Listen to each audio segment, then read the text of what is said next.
John F. Kennedy a dit un jour, le courage est un flamboyant mélange de triomphe. Un homme doit faire ce devoir, quelles que soient les conséquences et les risques qu'il subit. C'est la base de ce qu'on appelle moralité. Chers téléspectateurs, c'est avec plaisir que je me retrouve encore une fois devant vous pour essayer un peu de parler aujourd'hui spécialement de l'actualité sur les réseaux sociaux. Parce que je reçois un homme de Dieu. Lui, il n'a pas sa bouche dans la poche. Et il dit souvent la vérité, rien que la vérité. Aujourd'hui sera mon invité. Je l'ai déjà reçu une fois. Aujourd'hui, c'est pour la deuxième fois qu'il soit mon invité. Et ça sera avec plaisir et avec un cœur ouvert qu'on va parler avec lui. Il s'appelle le prophète Ngefa Motonanzambe, à qui j'ai dit bonjour et bienvenue Motonanzambe. Bonjour, le journaliste Nkolo Apambolayo. Ecclésiaste 8, verset 8, Nkolo Azaï Kolobaïte. Moutami tout à tolo na bomoinaïte pour Mokolo Pimezali. Et puis pas au bisu de zoko pièce à Soli Namba Dimite et Bosimbate. Bato mingi de journaliste balala qui puis balamukite. Mais Soli Nana Tolamuki, l'autre du Pima au moins, tout ça. Gloire l'honneur avec Dieu. Kolo Apambolayo. Merci beaucoup, Amen. Alors, Motonanzambe, obéi tant na Bible déjà boulé. Bato mususu bayo ki kala bia ba pasteur ba honte ba bo mboka. Ninge yo moni là. Na ba langage oyo komolo ba mama mingi. Vraiment que bato na ba na raison que le lobi no ba sali na Nzambe. Boza so na droit chemin te. Ah, ndiko. Tolobaki likambo banda kalati. C'est la spiritualité qui domine physique. OK. Tout le monde a retourné à la réunion de Salemaka. Et qui sont les hommes de Dieu? Hébreux 13 et 17, le Bible est Kabango. Parce que Bango va rendre compte n'a pas un Zambé. Il prend votre âme pour dire adieu. Mais sur le Bango va continuer à Pelengendo.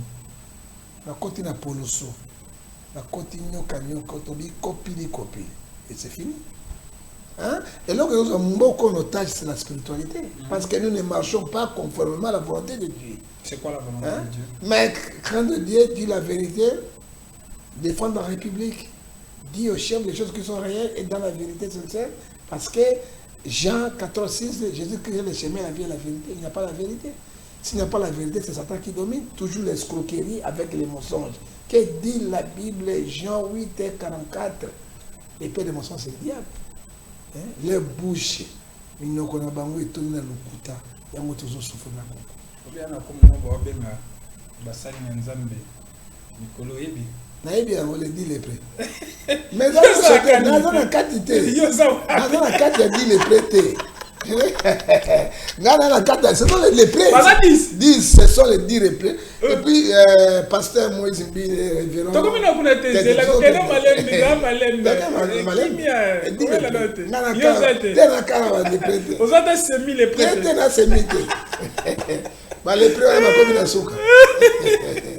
Voilà, en tout cas,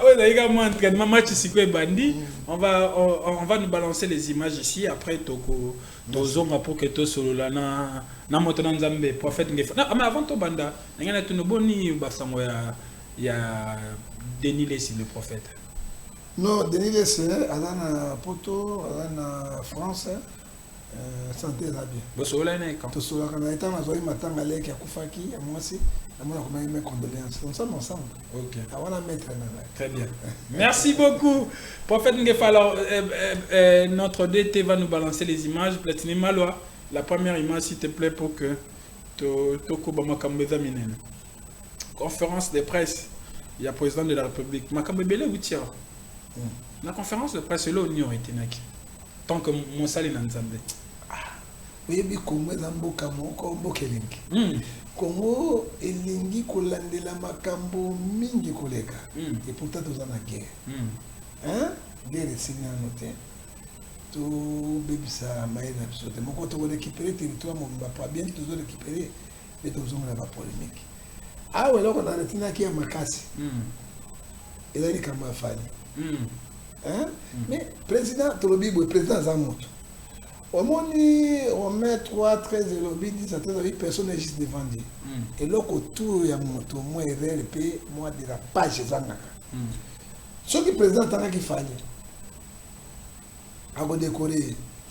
soki président atangaki Werason, atangaki Jibe Pan, atangaki Kofi Olomide et puis atangi Nyoka Longo.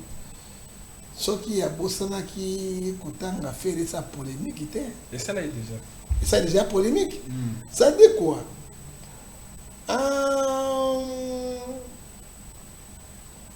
Pour Lelo, nous avons deux grands musiciens qui ont représenté Mboka. Nous avons fait la voix angélique. Parce que faire le goût, comme mettre dans le stade de Paris sans musique avec sa voix, uniquement au bateau plein. C'est comme Papa Yemba Tamazaki, il fait Papa Yemba avec Molangi. Hein? Asali, on va bien avoir musique avec Zaki Minoana, à Betiamou. Fallait avoir un spectacle. Hein? Il y a un spectacle. Non, ce sont les grands amis élevés Bango, na Katia Congo. Dans la Kaboli, c'est autant au président. Attends, il y a décoré. Fallait pas, il fallait pas tant à Congo PA. Madame, pas ça. Non, mais c'est sa fierté à Congo, il faut dire la vérité. Moi, je suis un homme de Dieu. Je jure devant des gens, 14, verset 6. Je vais dire la vérité, que la vérité. Okay. Il faut attendre à paix, faire les Gola, parce que les Gaulois, Bazali, ébélé, millions et millions. Baba mo bondo. Bazali millions. Nana confirmé ba mo bondo bango. Po bango banga galo côté. Hein? Yango président yango monaki a dépêché rapidement secrétaire général il dépêche a bien qui fait répondre à contemporisation va bientôt quoi m'a fait. Mais il fallait sur la décorer fallait pas. Il faut à décorer aussi faire le goal là parce que il y a maintenant stade de France, il y a des bêtes à peine stade de Wembley, na kati ya Wembley, na kati ya stade ya Angleterre, Wembley, l'équipe stade de Paris. France, stade de France, c'est mon et à Cobette, je suis sûr. Hein? À retourner ça. Moteur attendu stade de Martyr a craqué. Fallait attendre stade de Martyr a craqué. Stade de France est tombé, Wembley est retourné. Bango il va dire sa fierté à Boka. Et ça que le retour mon tête. Avec la diplomatie des chefs de l'État, comme mes parents, comme mes pères, moi, dérapage de Salaki Mouké, mais Atinaki secrétaire général. Mais après ça, Ndingo Lobby, secrétaire général Ferregola, est passé dans une émission, et passé en gros, où il s'est expliqué qu'il y a des infiltrés, pas des Gaulois, et expliquer comment il y a code 16, on a peut-être sur la qui peut intervenir. Bon, code 16, on a évité, sur code 16. Code 16, partout, il infiltré. Même ni des places, il y a des infiltrés. Mais il y a des ministres, il y a force de progrès. Et parmi les forces de progrès, il y a des il y a aussi des infiltrés. Même dans l'église, il y a des infiltrés. Même pas il y a des Gaulois, il y a des infiltrés. Et tout ça, on a fait les choses, on ne blague pas avec l'Internet et avec la télévision. Les infiltrés sont partout. Dans l'armée, il y a des infiltrés.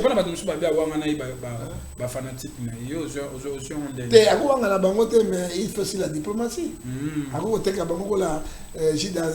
Pierre qui est soudé. Et c'est la diplomatie aussi. Grâce à la fanatique, il y a une pression pour être secrétaire général.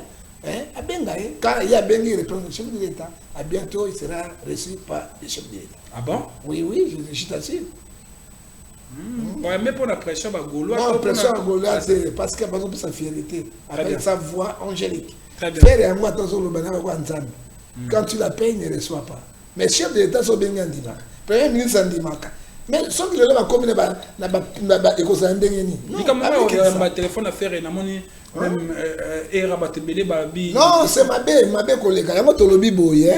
Il y a des musiciens, simples musiciens. Fallait avoir un musicien, simple musicien. Il n'est pas la politique. Mais les gens comme gouverneur, si on a gouverneur Bumba, 2-3 fois, il reçoit. Maman Simino, Bengi, il reçoit. Le ministre de la Justice, il recevoir, mais faire le Bengaye, tout, en dimakate. Ça dit quoi? Donc, à ce moment-là, pourquoi tu vas le Benagaye? Tu vas m'accompagner, mon gars, mais moi, j'ai fait ça en tant qu'homme de Dieu, en tant qu'homme de paix, et près 12, verset 14. Mais tu as un comportement à faire il fallait que bengi vous voyez. Très bien. La façon il doit changer parce que bako bomba lobby moto so bengi faire le mwana dako tala batu bakoya bo se sauver non quand au sali to bengi Galate 6 verset 3 si quelqu'un passe être quelqu'un s'habille sur lui-même. Merci. Prophète Ngefa, on va prendre une deuxième image. Dans cette émission, Platinum Mal va nous proposer une autre image pour que tu continues. Donc là, c'était la conférence de presse du président Mme Siko. Ah,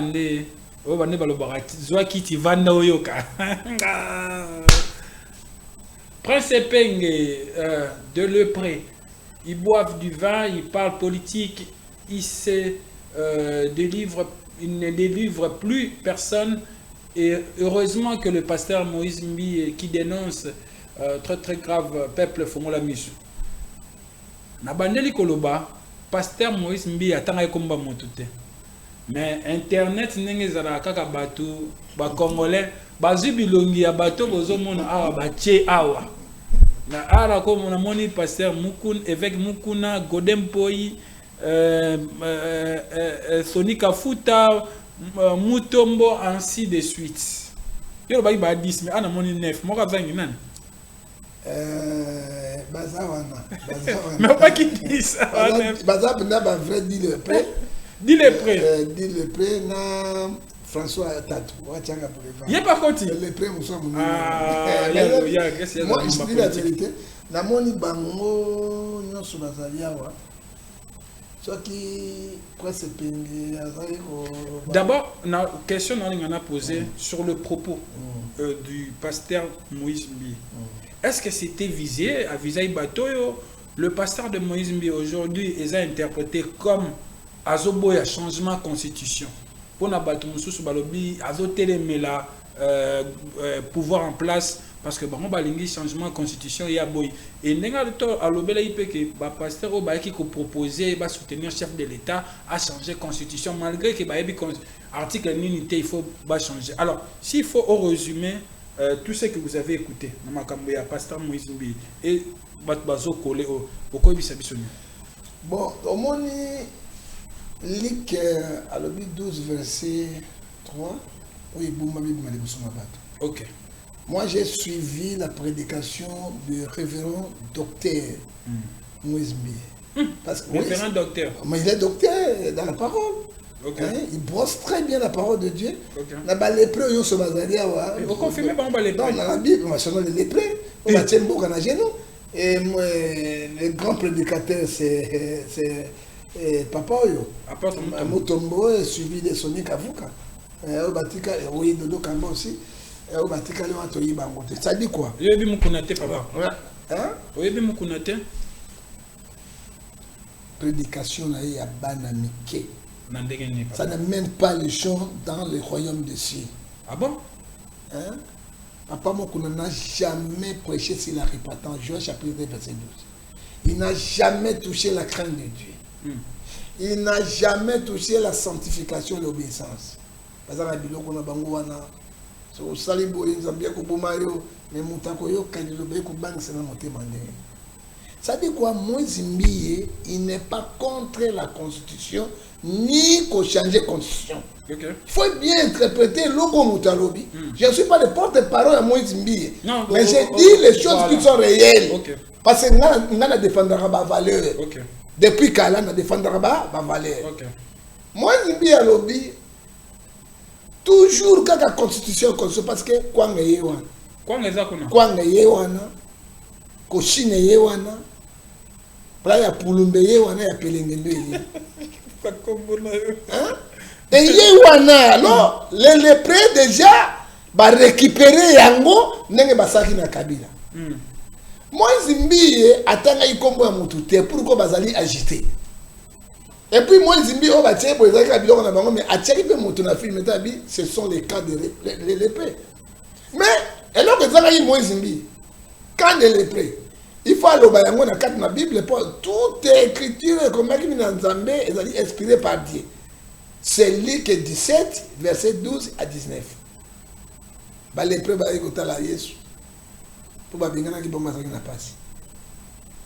alors, moi, je dis à l'objet, chaque temps, ce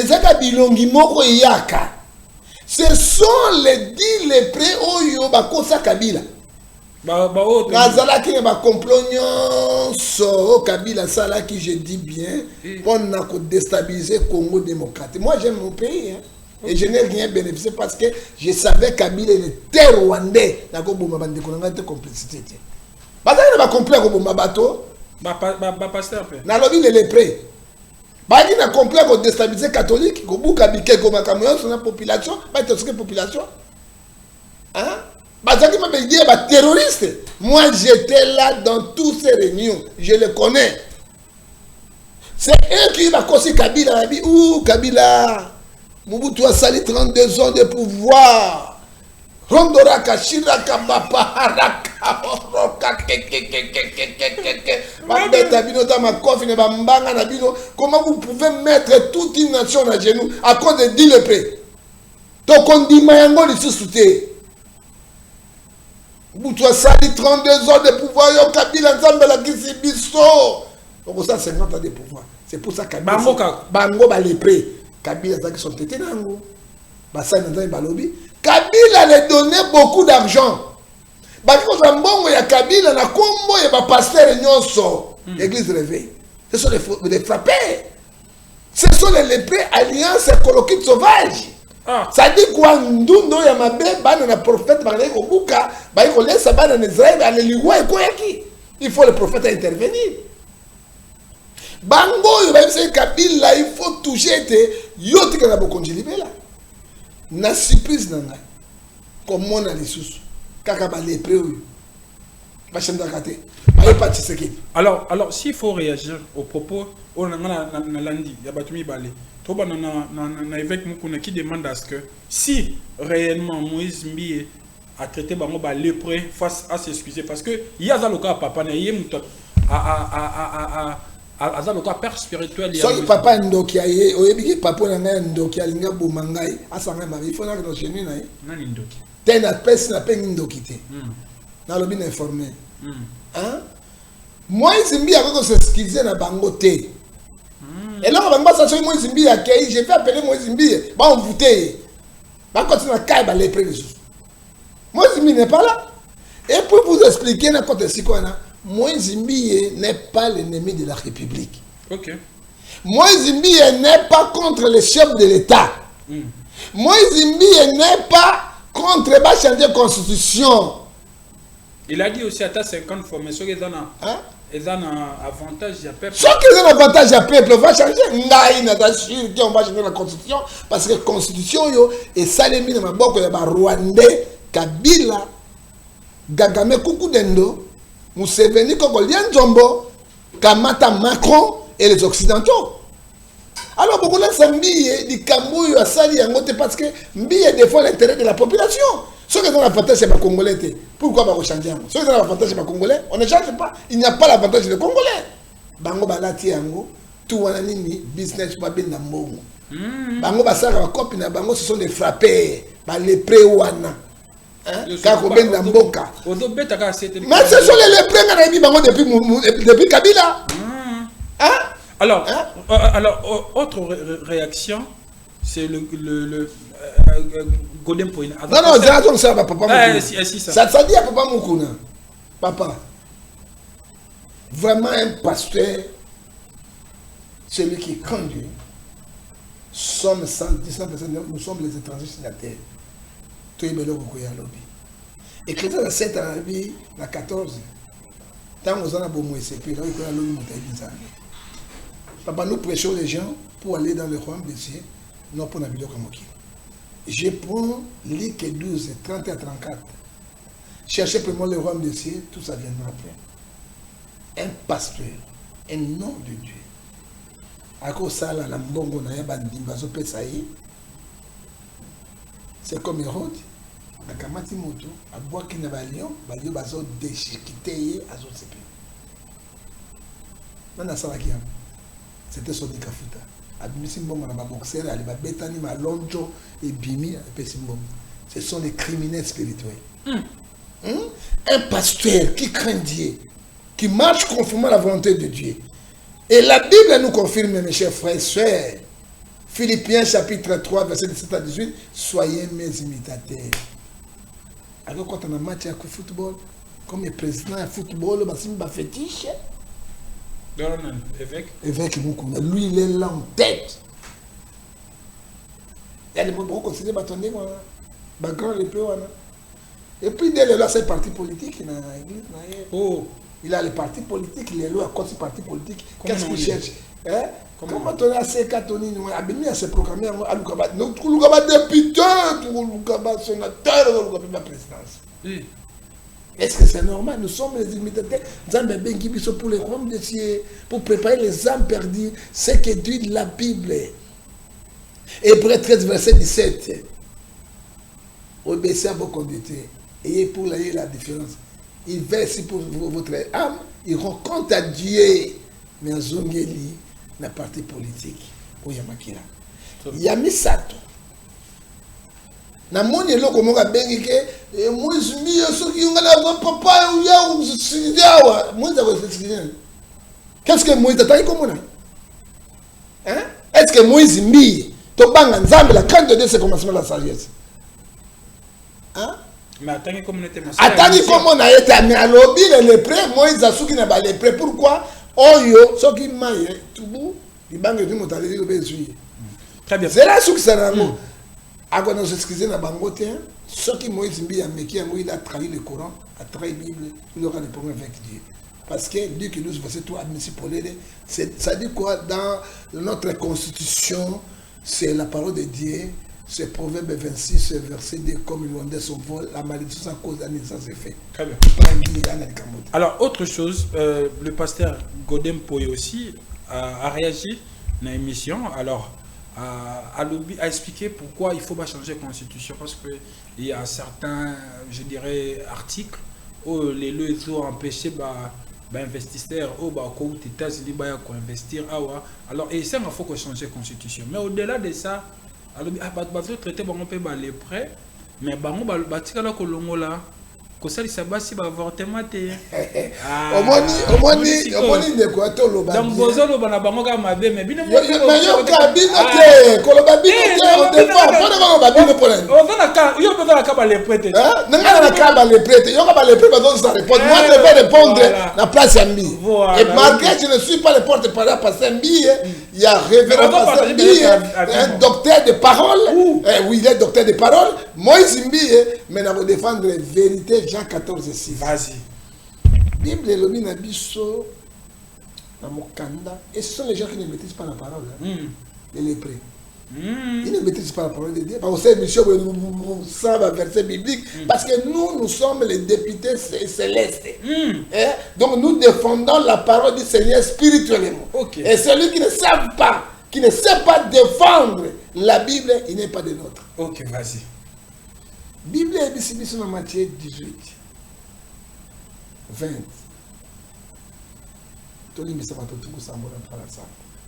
Ce qui Moïse Mbi, révérend Moïse Mbi, docteur de la parole. Moi, je suis Moïse Mbi, pardon. Moi, je suis on a fait cette inspiration pour la délivrance spirituelle et les prix. Tout ça, l'indépendance. Ok. Tout ça, l'indépendance, tout ça, les prêts. Amos 3:3, des hommes ne marchent-ils ensemble être convaincus. D'accord, vas-y, réponds à la mission. Alors, Aye Koloba, du Kambo ya Lobi Wanan, elle a dit injure. Il a insulté son frère. Afingiye. Ça là, avortement le bâté. Non, Afingiye peut accrocher. Afingiye avortement. Pourquoi Alimbisa qui était, ou bien il applique la parole du Seigneur, Matthieu 18, à Bengi 15 à 16. Ayakanam, Leki, Moine, pour que le bagi makamba. Ce qui est cimetière, à Sanusi les prémos. Parce que ce cimetière le bipolé. La Bible interdit. 1 Pierre chapitre 3, verset 9. Les injures sont condamnables devant Dieu, devant des hommes. Mbi a fini mon totem. Pourquoi ça s'agiter? Mais non. Sony peut attendre à ça. Dans le lobby, Babette peut Sony, Bassa peut Sony, Babette 12. C'est là que confrère de presse Nabi, désormais la longue parmi les lépreux. Sony a dit qu'elle a longue parmi les lépreux parce que Babette peut 12. Notre Wana, 1 Timothée 6 verset 10, l'amour d'argent. Il faut dire la vérité. Ils n'aiment pas les chefs de l'État, ils sont venus chercher l'argent. Ce sont les commerçants. Il faut les dénoncer. Okay? Alors, tu es à 12. Il n'y a pas bien le prix. C'est quoi, il faut plus de limite, ça y est. Il faut pas chrétien de mon limite. C'est bien le prix. Avec 12. Et, au second moment, si quand tu es na tato, à ça qui est en route, la Bible me dit, Ecclésiaste chapitre 7, verset 1, dit, la bonne réputation, c'est comme un parfait de bonne odeur. Hein? Et la Bible peut s'y bisser sur Ecclésiaste 10, 20. Alors, il y a des choses qui alors, il y a des choses qui sont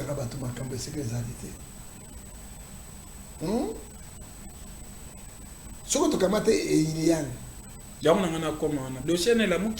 Bakamati Eliane. Eliane Azali, moi na libebi. Eliane Azali, Otobengi, Esaïe 30, verset 1. Moi na un enfant rebelle. Pour lui qui mit les péchés sur péché. Eliane Alukaki. Moïse du Congo. Docteur des paroles. Révérend pasteur Moïse. Non. Pour à déstabiliser, ce qui est bangi à sombelaye, bandako, à pesaï, 200, 300 000 $. L'amour d'argent, mon frère. Intimité, c'est attends, quand nous prenons Somme 5, verset 15, ne touchez pas mais ne faites pas mal. Mais oui. Eliane a fait ça pour l'amour de l'argent. Hein? C'est que ce qui monte. Tu connais quand Eliane est ici là. Eliane a qu'elle naïe. Justice de Pessi, révérend docteur de la parole, Moïse du Congo, spirituel, pour la libération des lépreux. C'est lui le libérateur. C'est lui. Alors, bino tu vois, vous fumez le dossier, ils ont sans objet. Si quand bino lobi Eliane a soparabazemi, alongolarabazemi. Nous acceptons parce que la Bible dit, Romains 3, 10 à 13, personne n'est juste devant Dieu. Mais ce sont les drogués. Le groupe est lépré. Moussa m'a la 20, bamelaka agene, bamelaka Johnny Walker. Bango. Si on gagne Babylone, na bango yo se batia na Babylone na bango batia mbeto de coussins. Sur Ange Moussa la gawana. La mais akola la moye mo. Deux coussins te. Il faut moko deux coussins na la gawana Ange. C'est quoi? Non. C'est comme une chose qui est. Bango va avorter combien? Va avorter combien? Basia bateau, avorter, va avorter, va scandale dans l'église. Au Romains 16, verset 16 à 17, il vient à l'église pour faire des scandales. Voilà. Ce sont des faussaires. Voilà, on va clore avec ces sujets. Mais les Kamoussous, nous n'avons bien n'a jamais rien fait du mal. Bien attendez comment mon tout pourquoi vous allez agiter pour eux. Très bien. Alors, les Kamoussous n'ont pas les réseaux sociaux depuis le lobby et la mouki pena makasi. Babio Moïse Mbiaza Rwandais. Moïse Birerera. Bon, et là on a Goloba, toujours la réputation. Bible zo pekisa biso makasi barimé et puis écrit 7 verset 1 encore ezongi yango kopesa moto réputation za te Moïse mbi et papa na ye mbi le père babi ba réel grand-père na ye mbi et maman na ye bango tout baluba c'est un véritable moluba. OK. Et Mbiye, docteur de la parole, Moïse Mbiye, il n'est pas contre la République, mes chers frères. Il n'est pas contre le chef de l'État.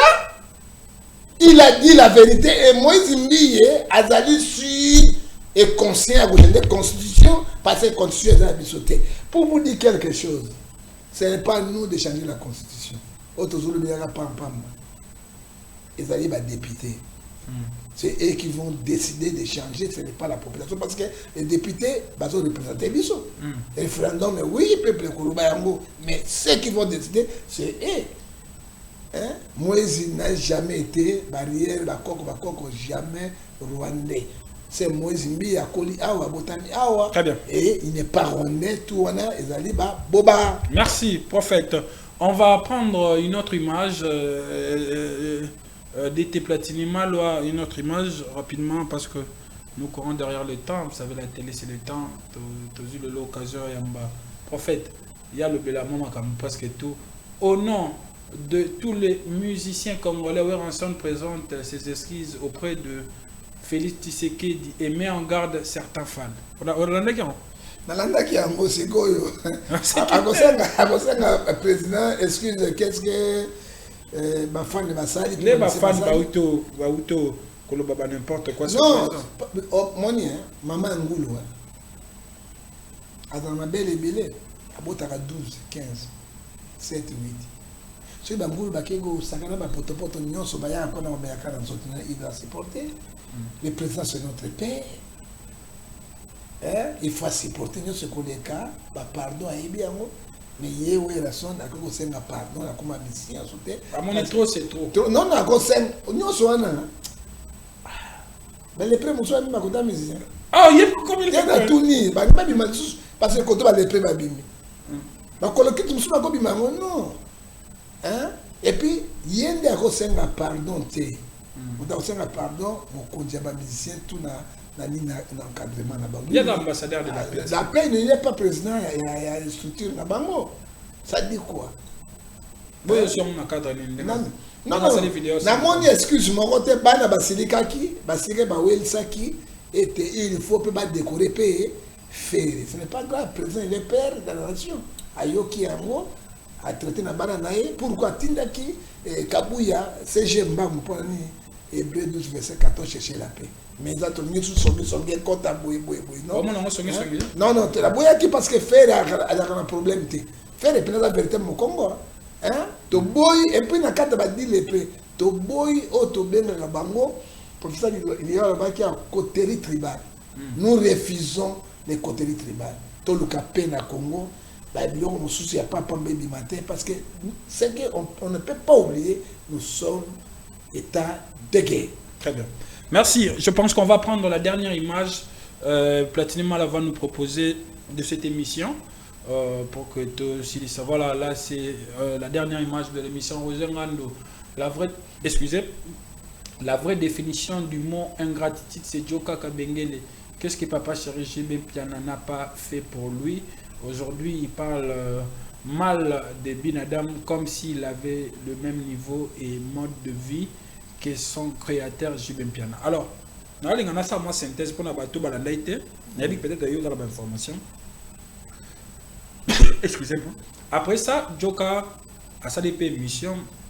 Ainsi qu'à Toloba, que JB Piana, Temuta Memena na Parlement, Ayamba JB, Nanda Kone Balia, Batubé Bamana qui faut la 3 heures. Alors j'aimerais que on me quand même peut réagir rapidement dans le dossier. Ils ont eu dossier sans objet. Oui, bien la vie, le beaucoup est pété. Ok. Mon tu as créé à Kabato. Oui, mais mon sous papa Wemba, parce que moi j'ai fait des pasteurs, des prophètes de papa Wemba. Il priait chez moi. Bien. Mon sous il y a un Kofi. Avant mort, nous sommes sur la vie. Ah, Mosé. Est-ce que je Kofi le midi? Papa Wemba m'a dit quelque chose. À l'obi na ngai na sa Kofi koyemba ngai na sa Kofi kolata ngai mutamani kojiba bande ba Kofi ngana zoyemba lelo akbepa ya kotem akumu kotele melangai mais moi son maître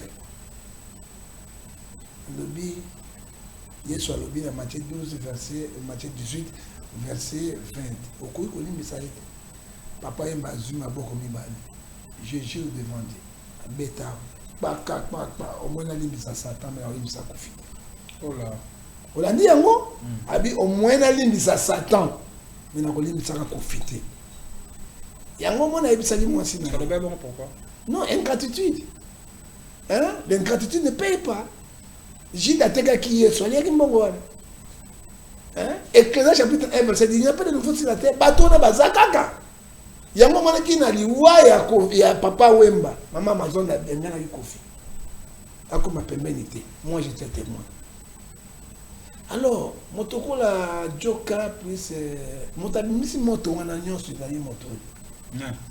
Ngandu. Et puis bino lisusu ba président na ba porte-parole na bino. Boye baka malobani ni bato na bino oyo botindaka balobaka. Mansuku moto kopela yo prononcer yango te, mais moto prononcer moto wana soke peli moya bozipa mo ezalité. Il n'attaque pas Ngandu, il attaque les cibles. Ponanga. Ce qui jibe bien la période de wana. Ayari pané bazo mena ba whisky. Est-ce que ce qui na basani les camboté, c'est que ce qui bon il faut bien ça. C'est la bassesse. Oh jibe personne naï.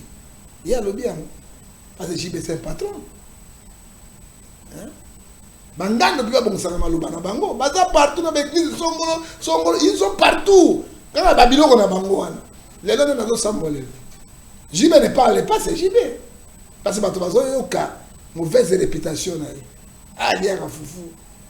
Na 3e amelaka ba ver. Et puis ça qui est grave na ba minière amikie ba ne ko beta bango ba makiki mama kembese baza vivant. Il peut aussi l'utiliser pour la viol. Hein? C'est qu'on vit à JP vous a bien.